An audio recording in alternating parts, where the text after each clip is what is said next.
Une fille nommée Alice en avait assez de marcher toute la journée sans rien faire. La chaleur la rendait somnolente. Soudain, elle remarqua le lapin blanc, qui était pressé quelque part. Il semblait étrange à la fille qu'il se parle à lui-même et qu'il continue de regarder sa montre. Brûlant de curiosité, Alice se précipita sur le lapin, et sans hésitation sauta derrière lui dans le trou. À l'intérieur se trouvait un puits profond dont les murs étaient tapissés de bibliothèques. Alice est tombée très lentement et a réussi à tout voir correctement. Une fois au fond du puits, la jeune fille remarqua une table en verre à 3 pieds. Il y avait une petite clé dorée et une sorte de bouteille. Alice a essayé d'ouvrir la porte avec la clé, mais elle était trop petite. Regardant autour d'elle, elle vit une petite porte. Pour l'ouvrir et se retrouver dans un magnifique jardin, Alice a dû boire dans une bouteille sur la table. Après avoir pris quelques gorgées, sa taille a commencé à diminuer. La fille rétrécit si vite qu'elle n'eut pas le temps de prendre la clé de la table. Puis, elle vit une tarte magique sur le sol. Dès qu'Alice a pris une bouchée, elle a commencé à grandir rapidement vers le haut. La fille a tellement grandi qu'elle ne pouvait plus franchir la porte chérie. Alice se mit à pleurer tellement que bientôt une énorme flaque d'eau se forma près d'elle.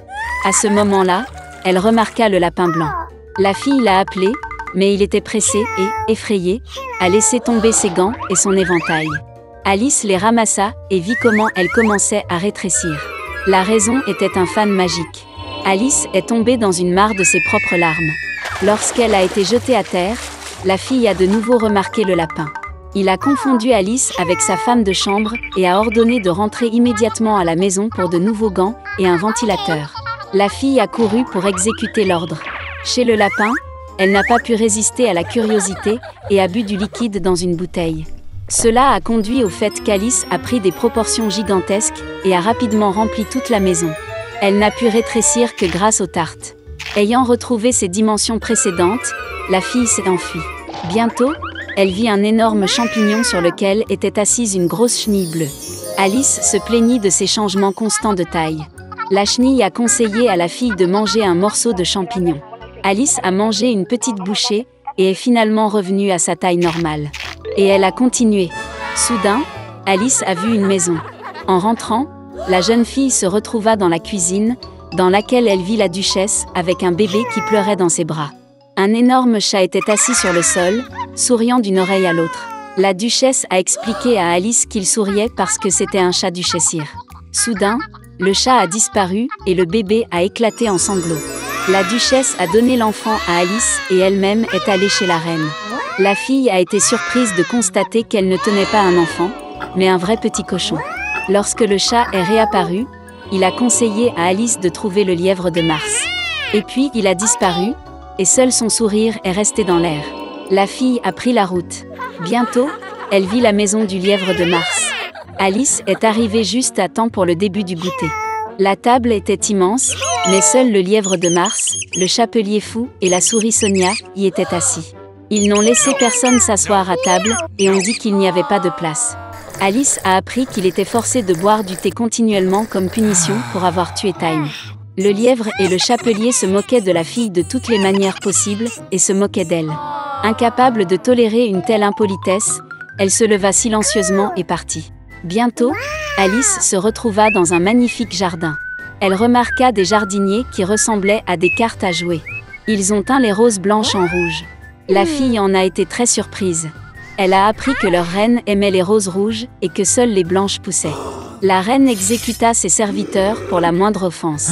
Les jardiniers ont dit qu'elle jugeait le serviteur qui avait volé les biscuits en ce moment. Alice était très intéressée et elle est allée au tribunal. Là, elle a vu le lièvre de Mars et le chapelier fou témoigner. Quand ils eurent fini, la reine convoqua soudain Alice pour l'interroger. La fille a répondu qu'elle ne savait rien et a ordonné de laisser partir le domestique. La reine s'est fâchée et a ordonné d'attraper la fille. À ce moment, Alice sentit qu'elle recommençait à grandir. La fille se rendit compte que ce n'était que des cartes et elle n'en avait pas peur. Et à ce moment précis, la magie a disparu. Alice s'est réveillée dans la même clairière où elle a vu le lapin blanc pour la première fois. Il y avait un paysage familier autour, des sons familiers ont été entendus. Ce n'était donc qu'un rêve, pensa Alice. Il était une fois un vieil homme et une vieille femme dans une petite maison à l'orée de la forêt.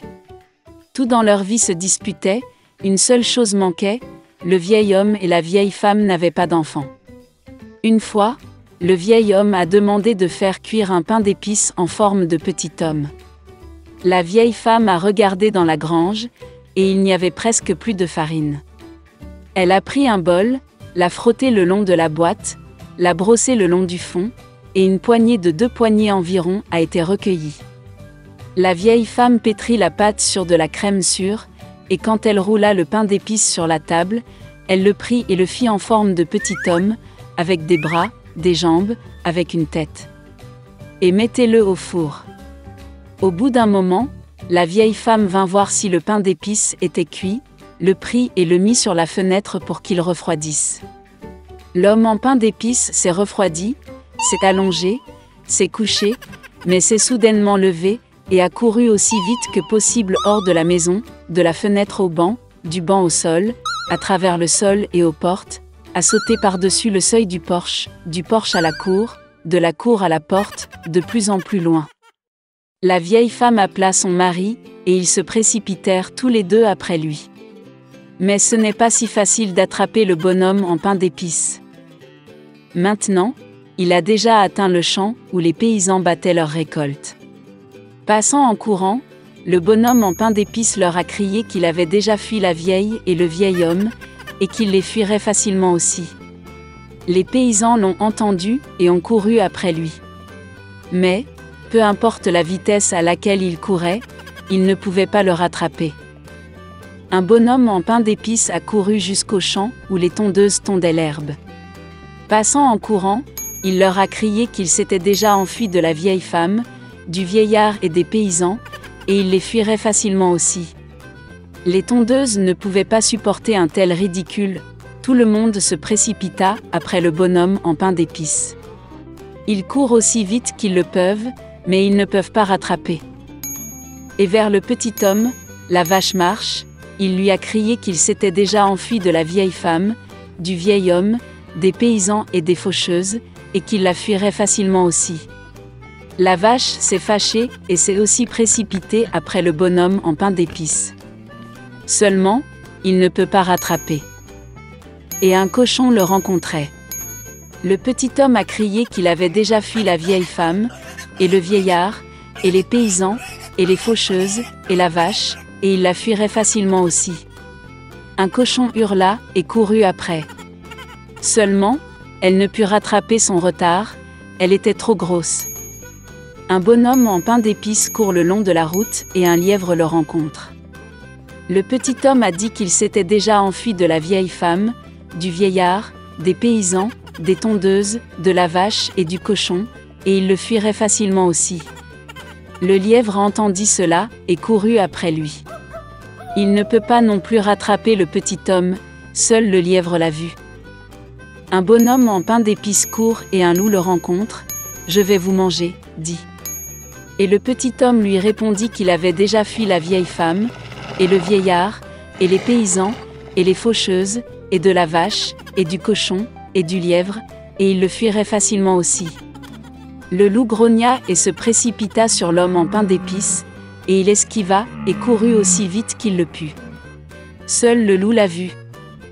Un bonhomme en pain d'épices court et un énorme ours le rencontre.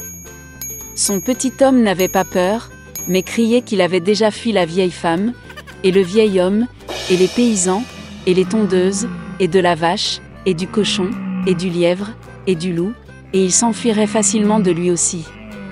Un ours féroce lui tapa du pied et courut après lui. Mais l'ours était trop lent pour rattraper le bonhomme en pain d'épices. Un bonhomme en pain d'épices court et un renard le rencontre. Le renard était très rusé, mais le petit homme ne le savait pas. C'est pourquoi, par habitude, il se mit à crier qu'il avait déjà fui la vieille femme, et le vieillard, et les paysans, et les faucheuses, et de la vache, et du cochon, et du lièvre, et du loup, et de l'ours, ce qui signifie il la fuira facilement aussi. Le renard a écouté la fin, et a dit qu'elle était très vieille, n'a rien entendu. Elle s'approcha du petit homme et lui demanda de le répéter. Obéit à son idiot de bonhomme en pain d'épices et recommença à se vanter. Le renard a écouté la fin, et a dit qu'elle n'avait toujours rien entendu. Elle s'approcha encore plus du petit homme et lui demanda de le répéter. Le bonhomme en pain d'épices a accepté, et alors seulement il a recommencé, alors que le renard se jetait sur lui, et mangeait. Et le bonhomme en pain d'épices ne se vantait plus.